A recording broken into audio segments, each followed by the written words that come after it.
Welcome to Shifting Impressions, Conversations with the Realm of Beings, with me, Gretta Chamberlain, and the Realm of Beings. Shifting Impressions, which is one of the vehicles that supports the transmission of the Realm of Beings, is here to assist you in delving into your being by providing numerous topics and discussions for you to intake as you deepen your connection with your inner world. Shifting Impressions is here to assist you in strengthening yourself as you excavate to understand your true nature. Join us today and learn to shift your mindset, shift your thoughts, and shift your focus to recreate your life and produce a new you. Shifting Impressions starts now.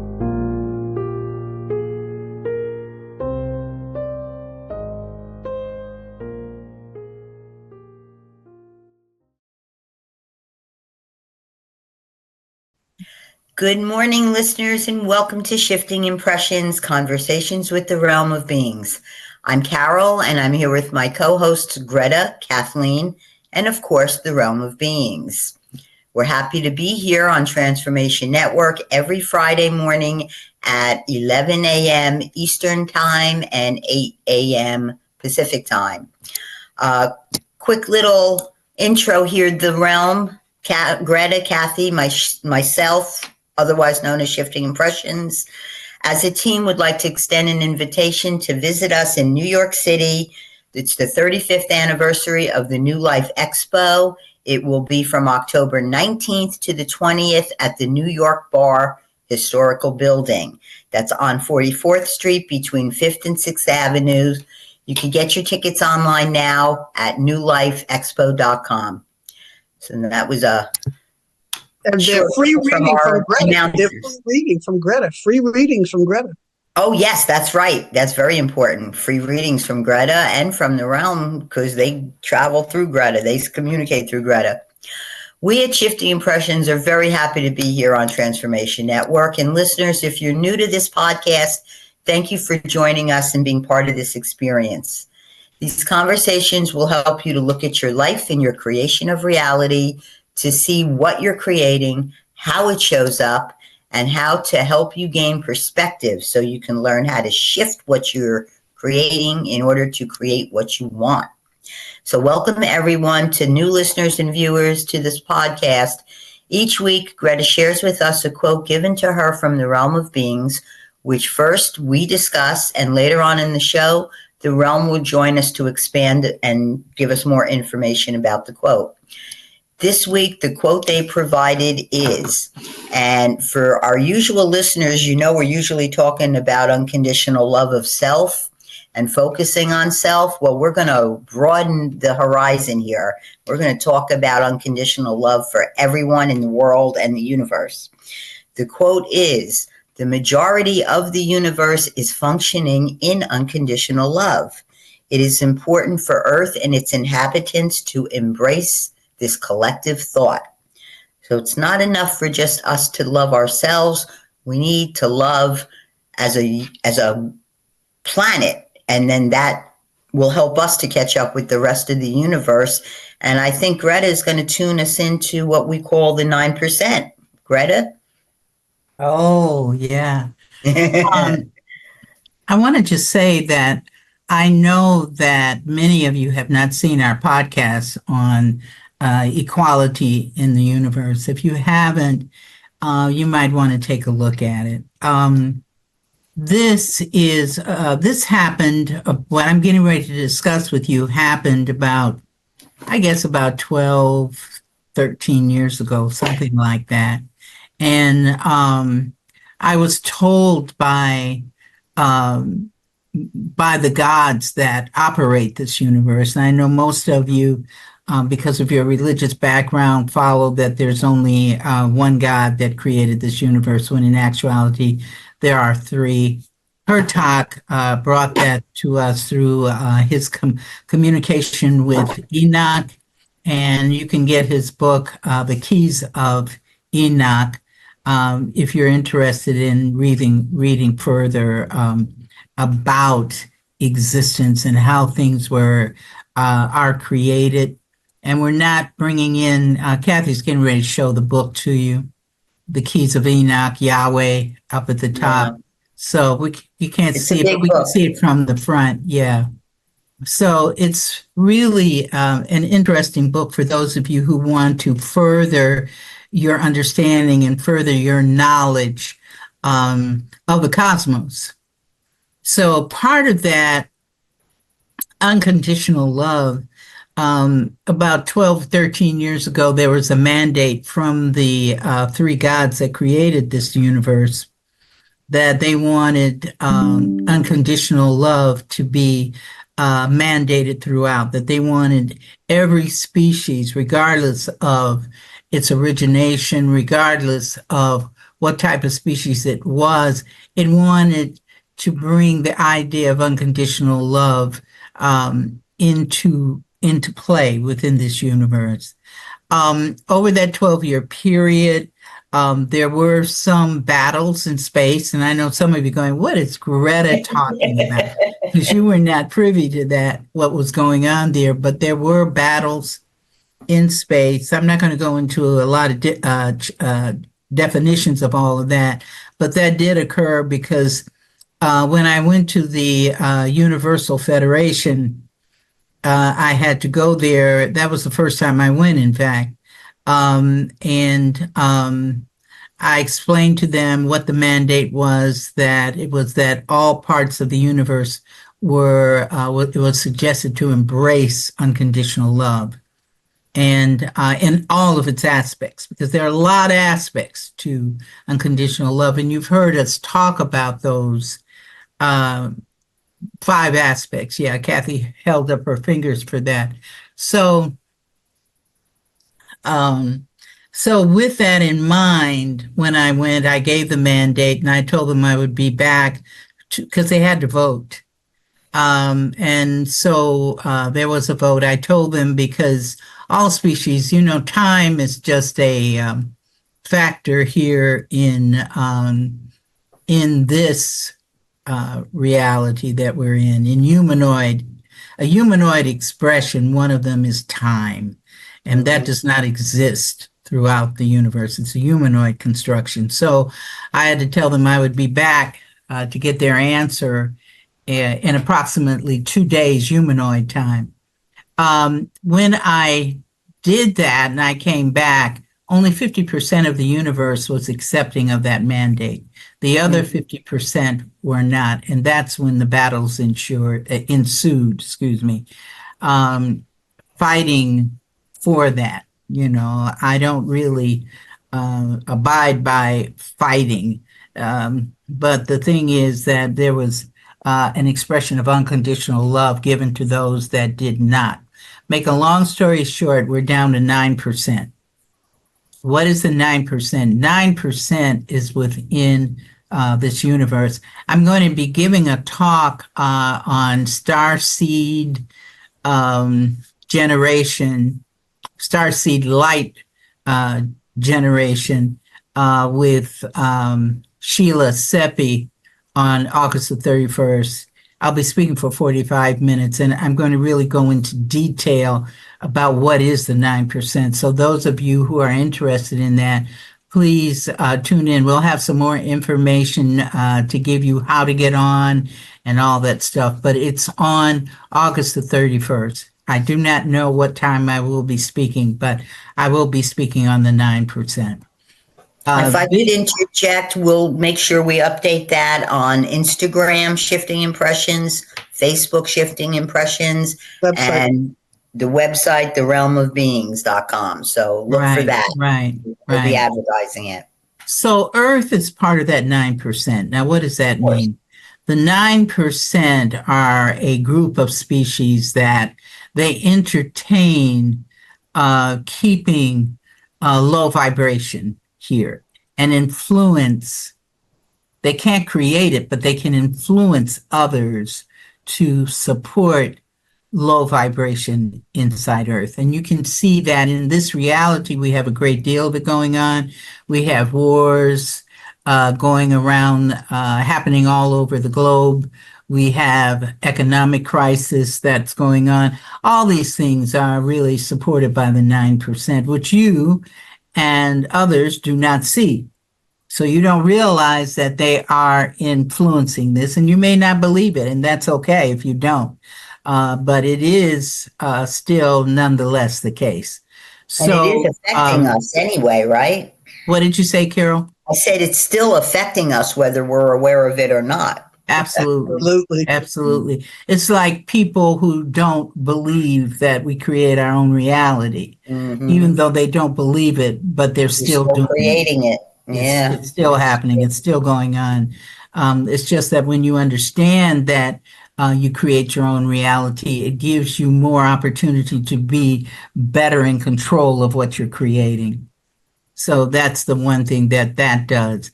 So that's what we're going to be talking about today. I want to just give you that background on what the 9% is. And it's important for Earth and its inhabitants to embrace the collective thought of unconditional love. So that's what we're going to be talking about today.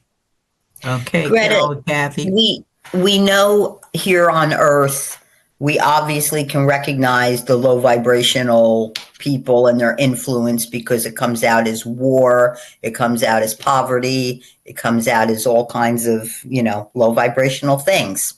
And we recognize that the people who are creating to have others follow them with that low vibration are usually benefiting from something selfish. They're either getting money or they're getting power, something where they're benefiting from having those type of followers. On a universal, now that's Earth. On a universal scale, what does that 9% gain by not embracing unconditional love? What are they benefiting? That's a good question, because energy is energy. Everything is energy. Right. Everything. So the 9% thrives on energy that is of low vibration. There are species that exist that we aren't necessarily privy to because you don't see them. Some people are able to see, oh, look at that man over there. Oh, look at that thing over there. Especially children, because their children are not enraptured in the illusion yet, especially if they're very young. So as we get older, we become more adjusted to the illusions that are going on, and we believe in them. We talked about that. We said the five senses allow you, if you can hear it, smell it, taste it, feel it. What's the other one? I can't even think of it. See it. Yeah. If you see it. Yeah. Yep. Then you believe it's real. Right. You believe it's real. You don't think that it's nothing but energy. So, but energy is energy. There are some species that exist in this reality that you don't see, and in other realities that they ingest energy, and they ingest low vibrational energy. So if you are following a person who's of low vibration, if you want to characterize that person as such, or you believe in maiming people or hurting people or things like that we would say is coming from low vibration, then that's energy. They like to absorb that energy. You won't even know that they're absorbing it, but they're absorbing that energy. When this earth and the inhabitants in it decide that we no longer want war, we no longer want poverty, we no longer want sickness as a collective group, that means globally. Right. Then we can say that we've removed ourselves from supporting the 9% that's out there. Interesting.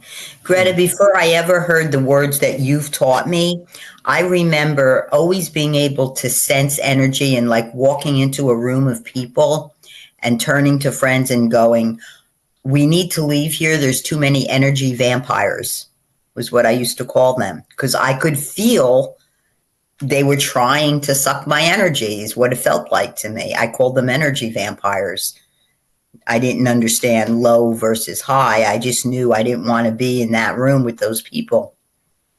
Well, I think you're not the only one that does that. I think if we looked at our audience and, took a poll, probably most of them feel that you have a sense of energy. It's like, I remember when I was a little girl and my mother had a friend. We met her on State Street. I think I might have been about 7 years old. And the woman came over to talk to my mother and they were holding a conversation. I could tell my mother knew her, had past experiences with her. When the woman left, I looked at my mother and I said, I don't like that lady. Yeah. And the retort that my mother gave me was, Greta, how can you say that? You don't even know that woman. So it's not even about knowing somebody. You can feel. You can feel the energy that I don't want to be here. Like how I bought my house. I went into my house and I stood there to see. If I didn't feel right about it, I wasn't going to buy that house. I came into this house. I said, I like it. I brought my daughter's father with me. We stood there, and we said, okay, we can take this house. And that's how I bought my house. Any place where I go to stay or live, I go, and if I'm staying there for a long period of time, I'm not talking about going to a hotel and staying 2 days. Although you can go to a hotel and say, man, I don't think I need to be here. As Kathy will tell you, I'm going to let her tell you that story. Oh, But energy is energy. All three of us here on this program have had a lot of psychic experiences. And we know that our audience out there, most of you have had them. I mean, that comes with the territory of being human. It's just that sometimes it's a fear thing. When you fear it. I've told the story about my daughter. She was about 3 or 4 years old, and I was in a store that had metaphysical books and crystals and all kinds of things. And I taught her, I said, when I go to look for a book, don't touch anything. I said, just look, don't touch. Because I said, I don't want to pay $200 for something I can't take home. Okay. So I told her, I said, just don't do that. She comes up and she says, Ma, I have to go pray for that rock that's on the ground. It was a big chunk of rock about this. So she said, I got to go pray for it. I said, okay, go ahead. She went over there and in her prayer hands, sat down in front of that rock and she prayed for it. I sat there on a bench that they had waiting for her. She must have stayed there 5 to 10 minutes. Then she came back to me. She said, it's all right now. I said, oh, good. You helped it? She said, yes. So I went to the people. I said, this is a rock I need to bring home to my house. So I went over and I said, is that rock for sale? She said, no. I said, well, what do you use the rock for? And she said, we use the rock to pick up all low vibrational energies that come into the store. It absorbs it. So that rock, that's why I say everything is living. That rock communicated with my child to say, help me. Wow. Help me. And she went over there and she moved. She was only like 3 or 4 years old and she moved the energy right off. Wow. So energy is energy. So what we want to do within ourselves, and I'm going to turn it over to Kathy because she's got some really interesting things to say, is that it's for us to understand what unconditional love is and to begin to practice that, which sometimes I'm not going to say it's going to be easy. Oh, that's for sure. Because I dealt with a situation that I really, even today before I came on the podcast, where I had to say, okay, Greta, you got to cut this loose.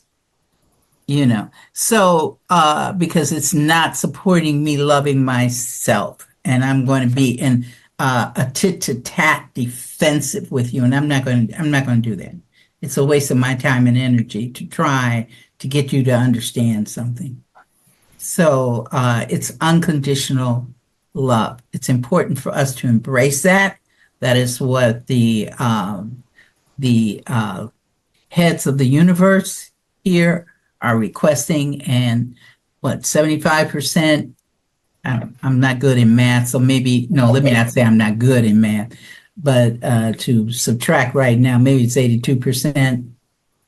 No, because 9%, 9 from 100 is 81. No, 81, isn't it? No, Yeah. 91. 91%. We're all bad at math. I taught English and history, okay? I have to do any of that. I couldn't be a scientist because I couldn't do math, so I got it. But I should have been a scientist. However, I was afraid of the math. And that's why I didn't. I just didn't understand it. Well, that was part of my whole fear. Goes back to that Johnny had 10 apples stuff again. And I never understood why the guy had 10 apples to begin with. I was never given 10 apples by my parents. Mine was the train leaving from California at 3:00 going 60 miles an hour, and the other train leaving from New York going west at 4:00 at 75 miles an hour. What's the name of the conductor? That was how that math sounded to me. It's called Casey Jones was an engineer. Yeah. Smashed up that train. That's what it's called. He didn't appreciate that answer. Yeah, but just to piggyback on all the conversation, because I've been listening intently, and a lot of the things that you are describing, I have experienced. Like sometimes the hair in the back of your neck stands up, and you don't know why you walk into them. You go, ooh. They're just people that you even see on a bus or a train. Or walking down the street, you give them a wide berth, and you just cross the street and you leave them over there, and they go, you see them doing all that kind of stuff, and you just go, okay, I'm just going to leave that alone. But I do know sometimes in hotels when people are walking, not to frighten anyone, but a lot of them are in airports, and when you're going through airports, they go zip, zip, zip, zip, their little tentacles go out, and all of a sudden you feel the energy drain. That's prisons where you find them. Anywhere where the people have a lot of frustration and angst going on and all kinds of things, that's where you'll find them. But unconditional love, 5 little parts of unconditional love.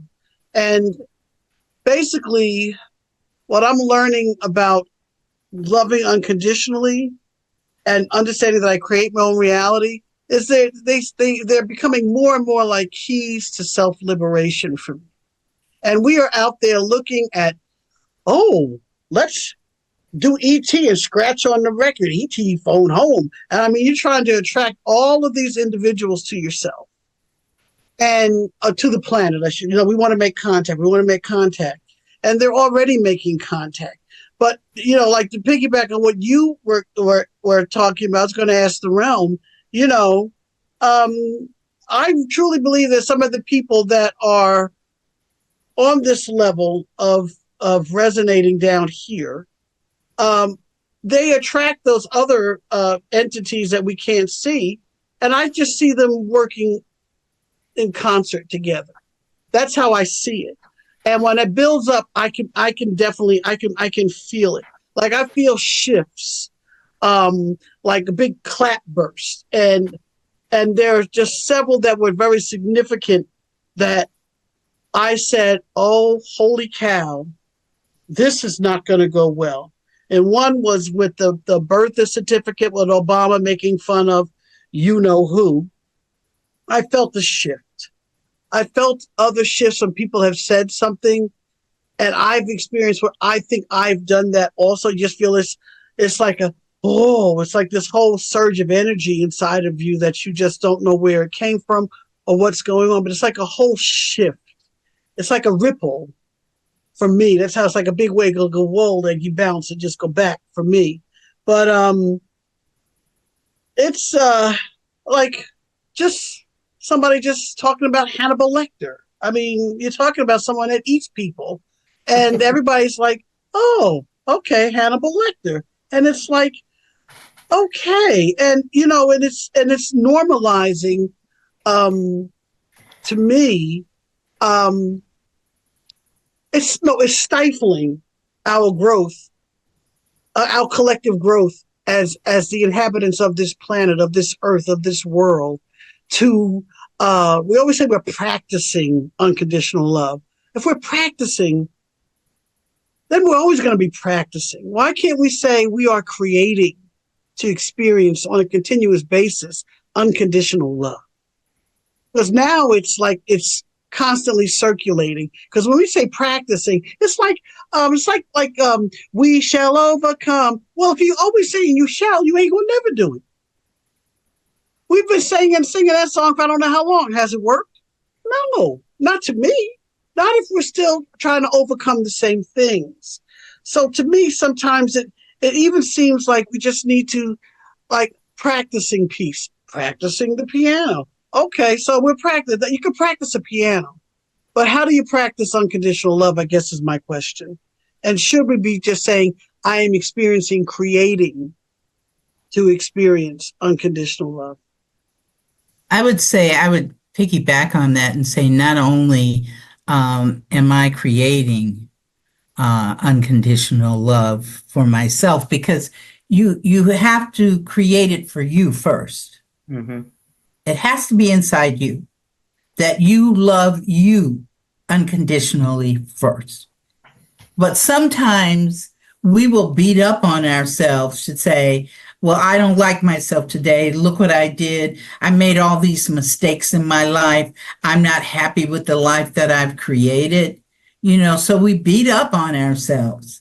So, right, playing the fiddle, absolutely. So the thing we want to do, and I know the realm is going to talk about it, is that the first person that we want to share with is ourselves.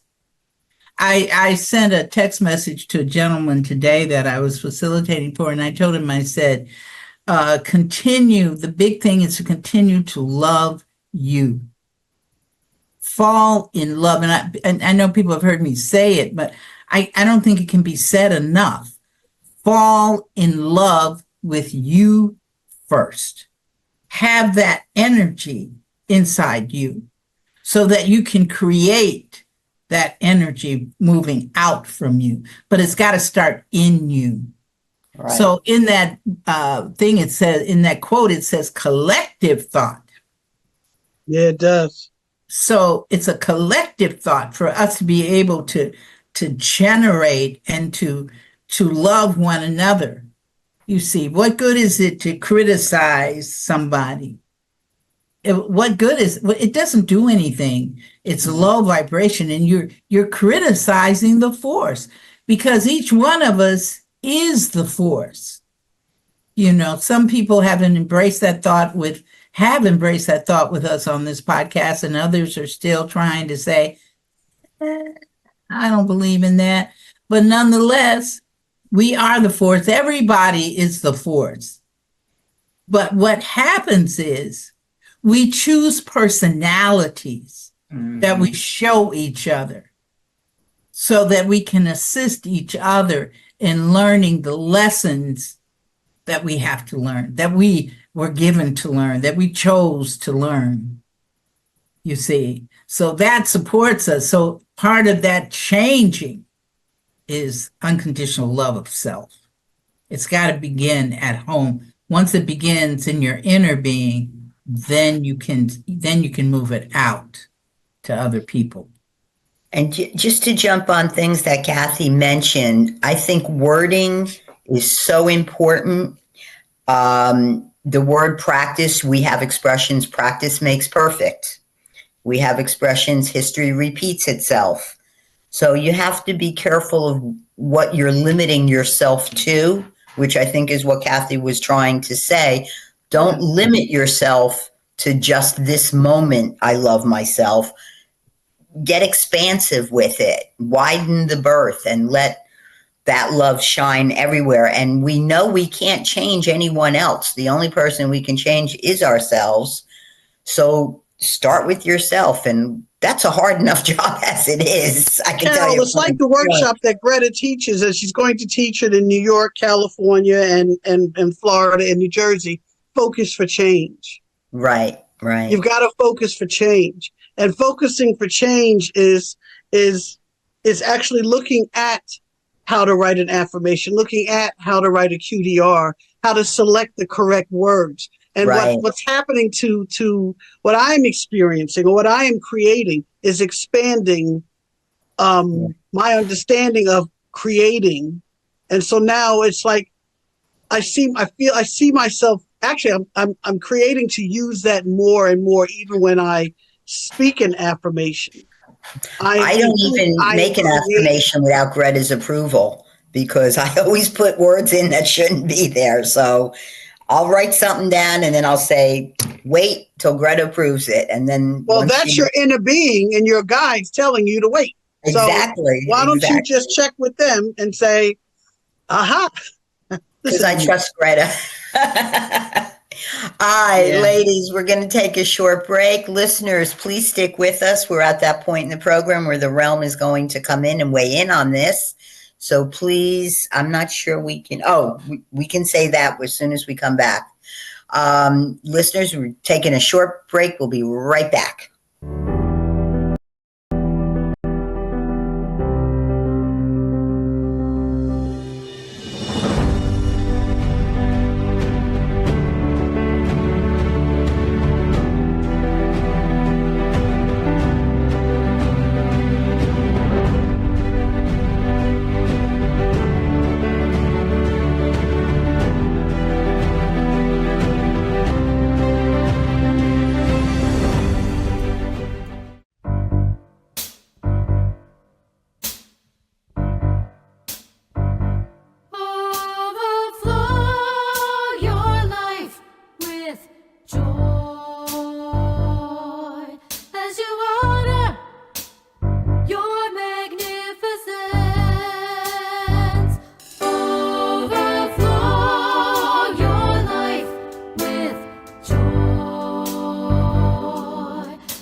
Welcome back, listeners. Thank you for staying with Shifting Impressions, Conversations with the Realm of Beings. We were talking about unconditional love on a broader scale this week to include the whole world, but start with yourself. Kathleen reminded us we have a great affirmation.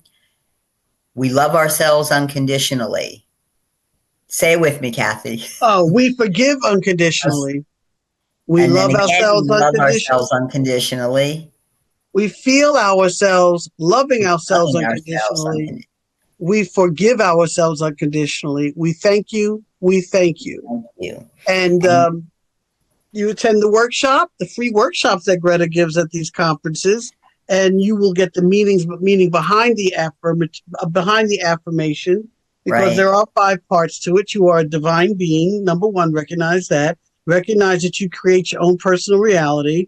Number 3, recognize that everything you create is working for your good. Number 4, recognize that whatever reality you create is okay, because there's no such thing as failure. Number 5, recognize that you are one with all and everything throughout the existence, including the force. And we are the force. So we're again at that point where we are welcoming the realm to discuss more about the quote they gave us. Realm, are you with us? Yes. Realm, we've been discussing unconditional love of universal proportions. The quote you gave was, "The majority of the universe is functioning in unconditional love. It is important for Earth and its inhabitants to embrace this collective thought." So please expand what you want us to learn this week, Realm. Well, we've been talking about unconditional love since this podcast began. Mm-hmm. We know that some people feel that loving oneself unconditionally means is a selfish act because it's more important for you to love others. But see, what people don't realize and understand is that you cannot love others until you love yourself. If you feel that you are loving others and you're doing for others, then there's a strong possibility that you are trying to act as someone's savior. And we suggest that if you are trying to save people, that you really look at a different paradigm for yourselves, because being someone or trying to be someone's savior always brings victimhood to yourself. Mm-hmm. So that means if you're bringing victimhood to yourself, then you're lacking love of self. So that being said, it's important, and I'm going to say it again, it's important for everyone to take the time to spend the time with yourselves, loving yourselves, caring for yourselves, because until that point, you can't care for anybody. Or anything for that matter. So it's self-unconditional love. And in that affirmation that you said, we suggest that people look on the website. It's therealmofbeings.com, and go on to the blog, because that is a affirmation that we brought to this earth for people to look at and to practice it. The we is standing for the unconscious and yourselves, because the unconscious is the force. And we're not going to go into what is the force totally on that, but the unconscious that you have is the force, and that we are all one. So it says we love ourselves unconditionally. That means you're not, if you make a quote unquote mistake, you think it's a mistake because you've put that word mistake into your vocabulary. So therefore you believe that that is a reality, when in actuality, there are no mistakes. Everything happens with purpose, because everything is energy, and energy does not do anything without purpose. So it's to purposely, and I'm going to use that word again, purposefully love yourselves. Don't just take it by chance. Okay, I'm going to love myself today, and then tomorrow you beat up on yourself, or you attract a dis-ease that supports you in low vibration and supports you in not loving yourself. So rise above that illusion of, what is it? We could say it's a malpractice if we want to judge it. But really, in the concept of unconditional love, there's no judgment. There's only acceptance that this is. It's only an acceptance. And it's an acknowledgement that each person and each species creates their own reality. Even a spider, even a butterfly, even the dinosaurs that you said lived such a long, long time ago, all create their own reality. A blade of grass creates its own reality, because Everything is energy. And to support, you support the illusion of this reality by creating all kinds of things, you know. So it's in loving unconditionally, we would like to say that you remove yourselves from criticism, criticizing others. You remove yourself from blaming others for your own life, for your own experience. You want to say, that person, you did it.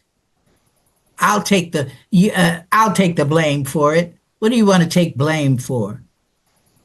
What does that do for you? But surround you by low vibration. Because to blame yourself, and to blame yourself for somebody else's reality. There are people that have done that as well.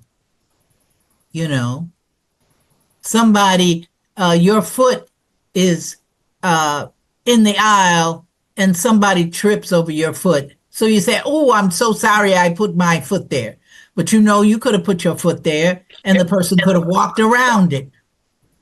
Instead, the person created to fall over your foot. That's not your responsibility. That person who fell over the foot is the one responsible for that creation of reality, what we call personal creation of reality. Kathleen, yes? No, I'm just listening because I was just wondering and just chuckling because I've done that, and some of the things examples that you've given are so much easier to not do, but to understand. But some of the other parts are can be somewhat challenging at times to continuously and purposefully create to love myself unconditionally, I guess I should say.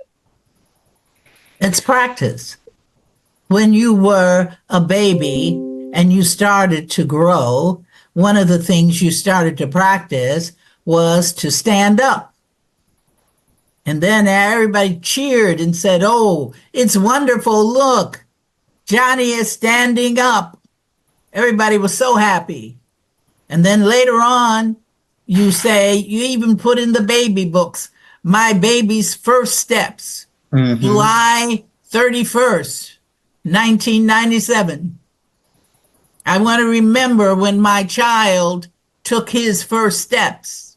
But we don't write in when that same child that took those first steps are now running around pulling all the things off of your shelves. Absolutely. But look what it's experiencing. It's experiencing, it's experiencing pulling the things off because it's practicing depth. What is depth perception? You see, because you have to do that. You have to practice that. You just want to eventually teach them with a lot of patience is our suggestion, not to pull the things off of the shelf. But nonetheless, it's just, do you hate your child because your child is pulling things off of the shelf? You see, that's practicing unconditional love.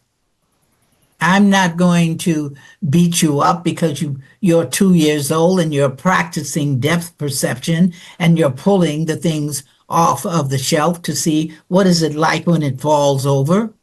How far is it when it falls down to the ground? That's all part of you as a humanoid learning how to be human. I'm so glad you said that, Realm, because for me, I couldn't stand when people say, I don't move anything off my coffee table, and that kid better not touch it. They want him smacking. The kid creates to get his hand smacked every time he touches something. Where I decided I wasn't going to do that with my children. If they're going to break anything that I didn't think they should, I moved it out of the way. They can touch whatever else is there. But it's just interesting how some children create to automatically start that self-punishment and those limitations. And I wonder how those children turned out. Well, the thing is that how did the children come to that position in the first place? And And probably that's learned it from because, their parents. absolutely, not only that, but they chose the parents. Right. And not only that, they know the lessons that they're supposed to learn before they come into conception. You know your lessons that you are supposed to learn. You decide how you're going to learn them. And one of the first steps in learning how you're going to learn them is by choosing your parents. Now, some of us choose parents that we only use their DNA and their epigenetics. And after that, we move to another set of parents. That happens as well. But see, many of our parents have not felt that they love themselves unconditionally. You see, loving, there used to be a lot of stories. Think of how things have changed. There used to be stories or songs where everyone talked about loving each other, or I'm falling in love, you say. I don't want to break out in song at the moment, but loving, you see, that was the big thing. I love you. I love you. It's always, I love you. We should be saying it to ourselves. I love me. Realm, a lot of us were brought up, and I bet Kathy relates to this. We were brought up that what we're terming self-love might seem to be selfish or conceited. How can we drop that illusion out of the equation and understand the difference between conceit and unconditional love of self? Well, first of all, it's to understand that conceit is an illusion anyway, to begin with. Mm. It's an illusion. And selfishness is an illusion as well.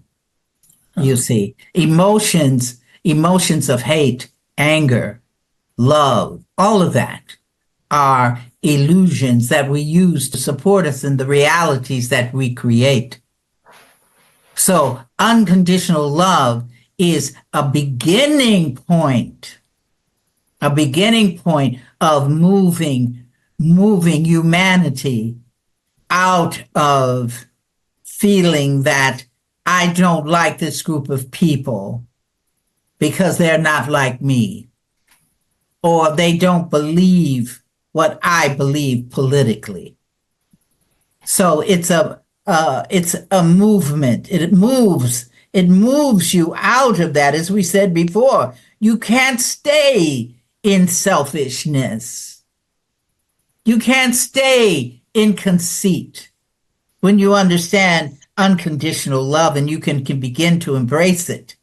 But when you embrace it in terms of self first.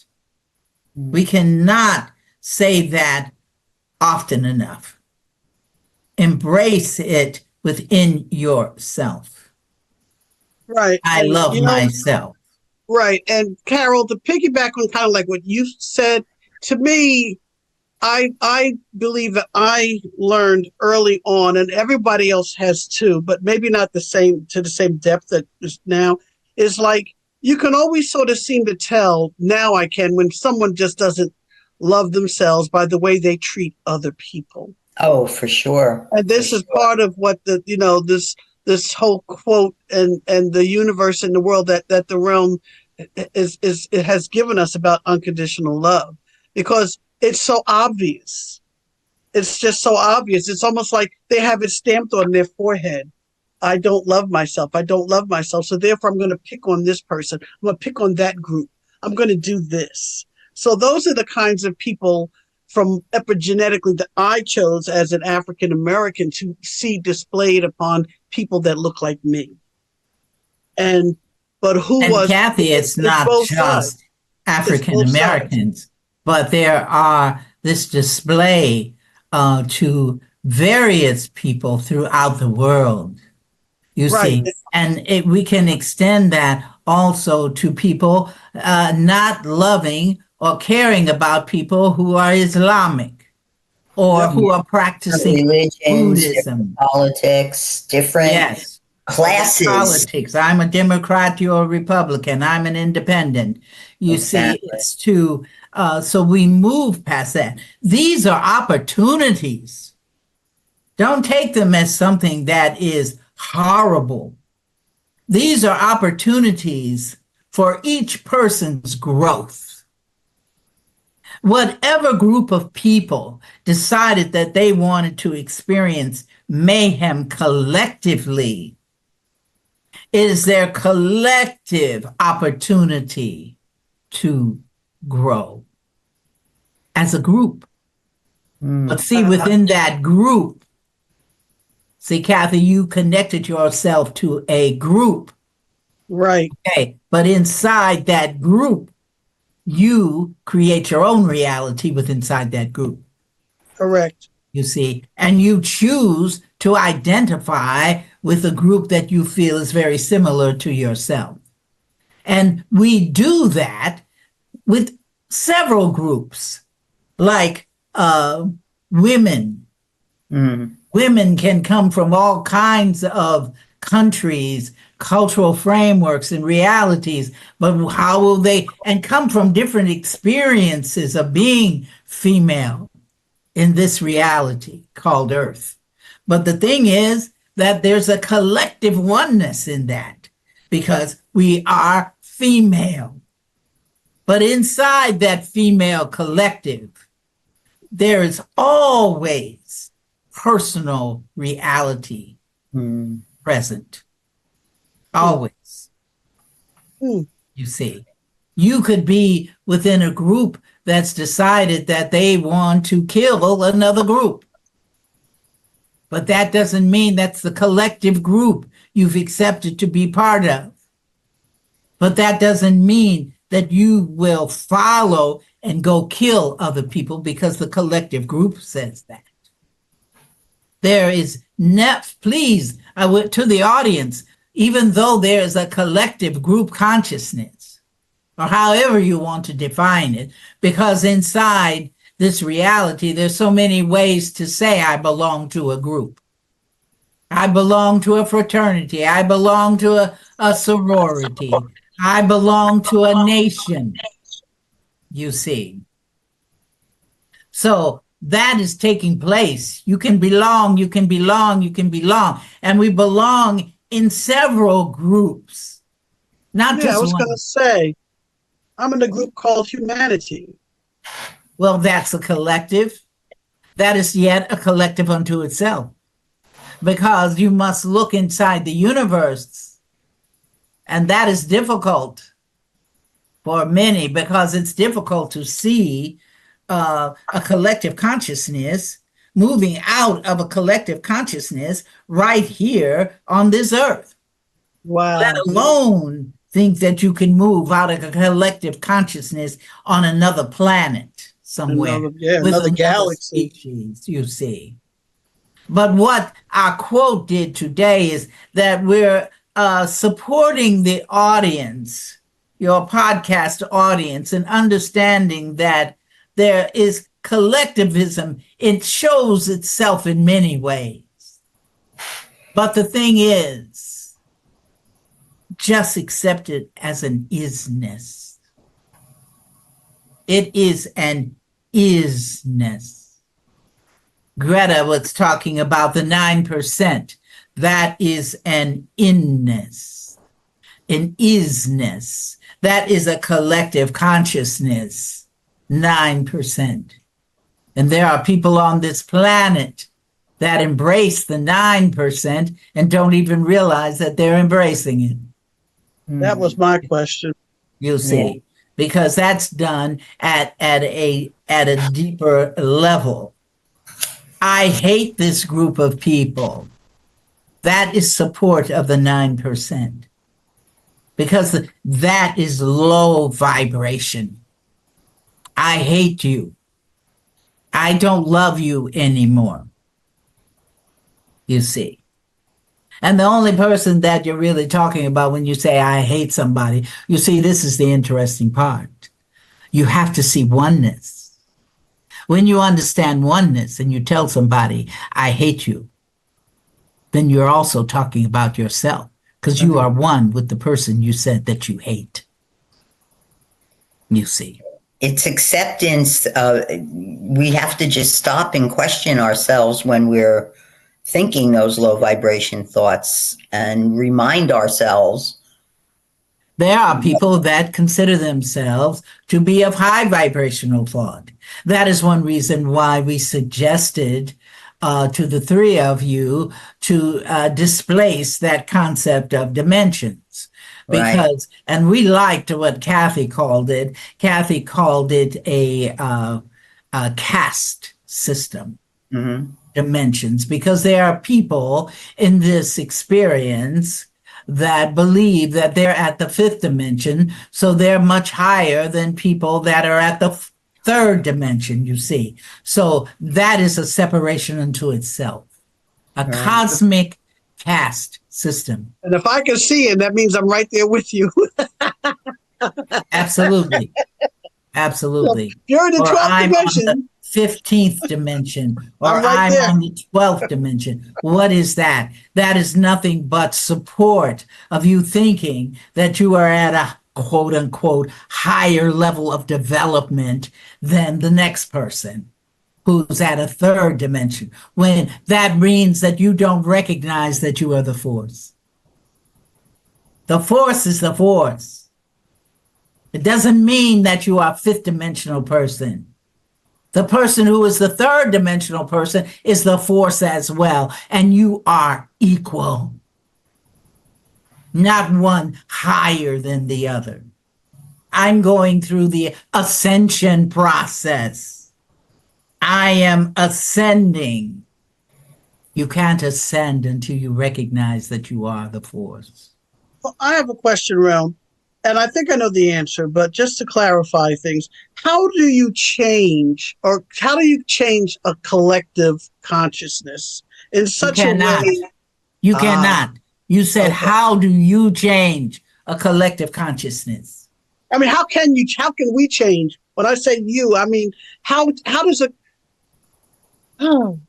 is it possible? Well, it has to be possible. I don't think it's possible. How do we, if we don't like what a collective consciousness of a group is that changeable? How is it changeable? The first thing, Kathy, is to look at that group, regardless of what they're showing you, and say, I love you unconditionally. Yes. But where's that change coming? That change is still coming from in you. Yeah. Realm, I've had situations with people who refuse to accept the concept of creation of reality. A few years ago, there was someone I worked with who was repeatedly in fender benders, like every week almost. She had a new car and she kept getting all these accidents.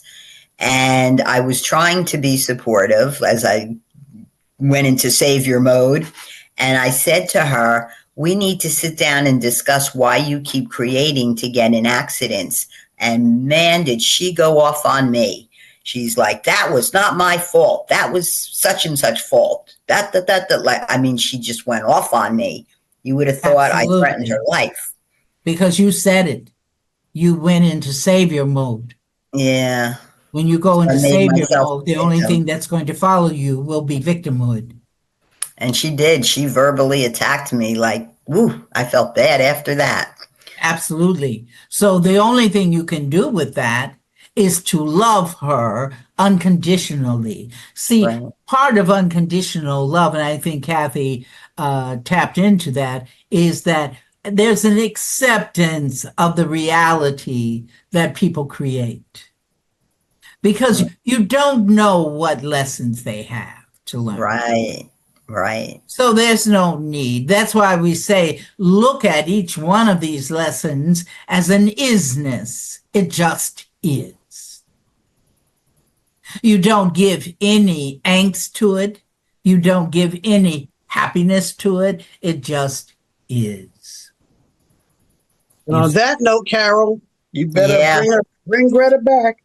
We have to bring Gretta back. Realm, thank you so much. As usual, your wisdom is remarkable and insightful, as always is. And we'd like to thank our listeners. We'd like to thank Transformation Network, Gretta, Kathy. Thank everyone who is listening. And remember, you can stream us on your favorite platform. You can find us on Instagram, on Facebook, and of course, therealmofbeings.com. Don't forget October to come check us out at the New York Expo, October 19 and 20, I believe, right? Right. And next week, bring your compassion, Carol. Tomorrow, Okay. Next week is on compassion. Oh, I like that. That I have a lot of. That's one thing I can say I have a lot of. Maybe too much sometimes. I'll work on it. Everyone, until we create each other again, have a wonderful week. Once again, thanks for joining us at Shifting Impressions, Conversations with the Realm of Beings on TransformationTalkRadio.com. As you have explored today's creation of reality experience with the realm and me, Gretta, each of you is being supported by us in further developing the understanding that you are not just an individual existing in linear time and space, but a multidimensional force of infinite possibilities who is connected to all. So begin to create the realities you want. Join us every Friday at 8 a.m. Pacific Time and 11 a.m. Eastern Time on Shifting Impressions at TransformationTalkRadio.com. So long until we create each other again next Friday.